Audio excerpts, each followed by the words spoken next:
كان لا في الصحراء غير نسمعوا به قال يعطيك عطاش الحماد. الأرض ما فيه ما رديت عليك حاسب ولا فيها منهل، ويقولوا ذاك الرغبة كاتلوا اللال عطشون في الحماد. الناس اللي كانت ساكنة في التندوف يقولوا عنها ما يأخذ حد منها، ما يقد حد يأخذ وحد خاف.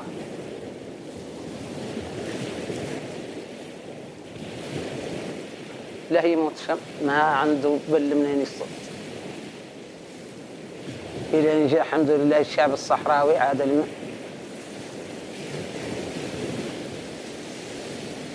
السعاد السكان هون في الدشرة في التندوف الجزائري يقولوا سبحان هذا أخوتي رأيك